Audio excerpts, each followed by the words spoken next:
Hello বন্ধুরা, আসসালামু আলাইকুম। সবাই কেমন আছেন? আশা করি যে যেখানে আছেন অনেক ভালো আছেন।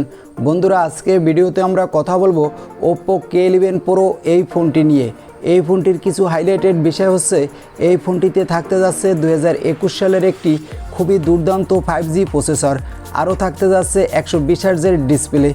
আর আজকের ভিডিওতে আমরা কথা বলবো এই ফোনটির ফুল ডিটেলস নিয়ে।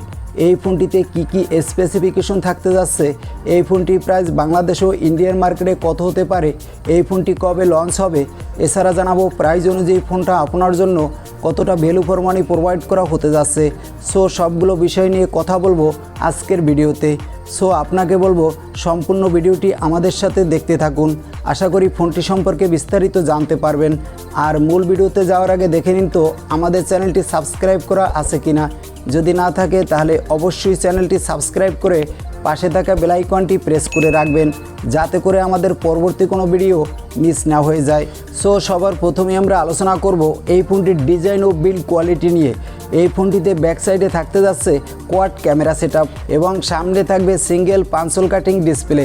আর এই ফোনটিতে সামনে পিছনে থাকতে যাচ্ছে গ্লাসের প্রোটেকশন, থাকতে যাচ্ছে USB Type-C পোর্ট এবং 3.5 মিলিমিটারের অডিও জ্যাক। তো ফোনটির ডিজাইন ও বিল্ড কোয়ালিটি আমার কাছে মনে হয়েছে ভালোই হতে যাচ্ছে।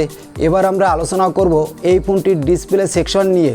এই ফোনটিতে ব্যবহার করা হতে যাচ্ছে 6.7 ইঞ্চি মাপের একটা 120 হার্জের অ্যামোলেড প্যানেল এবং এই ফোনটার ডিসপ্লে ব্রাইটনেসও ভালোই দেওয়া হবে। তো ডিসপ্লেটা দেখতে আমাদের চোখে যেমন ভালো লাগবে, সানলাইটও তেমনি ভালোই পারফরমেন্স পাওয়া যাবে বলে আশা করা হচ্ছে। আর এই ডিসপ্লেটা হবে HDR10+ সাপোর্টেড এবং এই ফোনটির ডিসপ্লেতে থাকবে গরিলা গ্লাস বিগ টাচের প্রোটেকশন। তো ফোনটার ডিসপ্লে কোয়ালিটিও আমার কাছে ভালোই হতে যাচ্ছে বলে মনে হয়েছে, যেহেতু এখানে 120 হার্জের ডিসপ্লে দিয়ে নিয়ে আসতে যাচ্ছে Oppo। এখানে ডিসপ্লেতেও ভালোই স্মুথ পারফরমেন্স পেয়ে যাবেন। এবার আমরা আলোচনা করব এই ফোনটির ক্যামেরা সেকশন নিয়ে। ব্যাক সাইডে ফোনটিতে যে কোয়াড ক্যামেরা সেটআপ থাকতে যাচ্ছে, এখানে দেওয়া হবে 108 মেগাপিক্সেলের প্রাইমারি ক্যামেরা এবং এই ফোনটিতে পেয়ে যাবেন আপনি 12 মেগাপিক্সেলের একটি আলট্রা ওয়াইড অ্যাঙ্গেল লেন্স, থাকবে 5 মেগাপিক্সেলের ম্যাক্রো আর 5 মেগাপিক্সেলের একটি ডেপথ সেন্সর।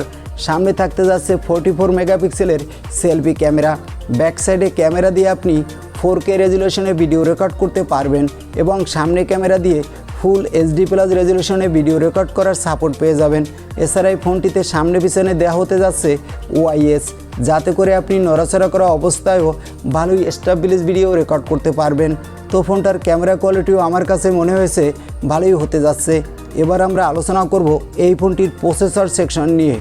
এখানে ব্যবহার করা হতে যাচ্ছে স্ন্যাপড্রাগনের 780 5G প্রসেসর, যেটা হলো স্ন্যাপড্রাগনের 2021 সালের একটি মিড রেঞ্জে খুবই ধামাকাদার 5G প্রসেসর। এখানে আপনি PUBG, free fire, call of duty, asphalt নাইটের মতো সব ধরনের বড় বড় অ্যাপসগুলো ভালোই স্মুথ প্লে করতে পারবেন। আর এই ফোনটিতে আউট অফ দ্য বক্স থাকতে যাচ্ছে Android 11, দেওয়া হবে কালার ওএস, থাকতে যাচ্ছে ডুয়েল সিম কার্ড স্লট এবং সাথে দেওয়া হবে একটা এক্সট্রা মেমোরি কার্ড স্লট, যার ফলে আপনি আপনার ইচ্ছে মতো ফোনের স্টোরেজটাও বাড়িয়ে নিতে পারবেন। আর এই ফোনটিতে ব্যবহার করা হতে যাচ্ছে 5000 mAh ব্যাটারি এবং বক্সে প্রোভাইড করা হবে 65 ওয়াটের একটা ফাস্ট চার্জার। এবার আমরা আলোচনা করব এই ফোনটির প্রাইস কত হতে পারে এই নিয়ে। এই ফোনটি প্রাইস হবে ইন্ডিয়ান রুপিতে 30,000 রুপির আশেপাশে, যেটা বাংলাদেশের মার্কেটে পাওয়া যাবে 40,000 টাকায়। তো এই বাজেটে যদি এই ফোনটি বাংলাদেশের মার্কেটে পাওয়া যায় তাহলে ফোনটি ভালোই হবে বলে আশা করা হচ্ছে।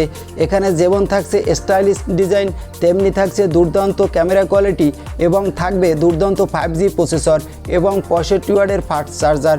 তো এই ছিল আজকের ভিডিও। আর ভিডিওটি কেমন লাগলো তা অবশ্যই কমেন্ট করে জানাতে ভুলবেন না। আর ভিডিও ভালো লাগলে একটি লাইক করে দিবেন এবং আমাদের চ্যানেলে নতুন হলে সাবস্ক্রাইব করে পাশে থাকা বেল আইকনটি প্রেস করে রাখবেন। আজকের মতো আল্লাহ হাফেজ।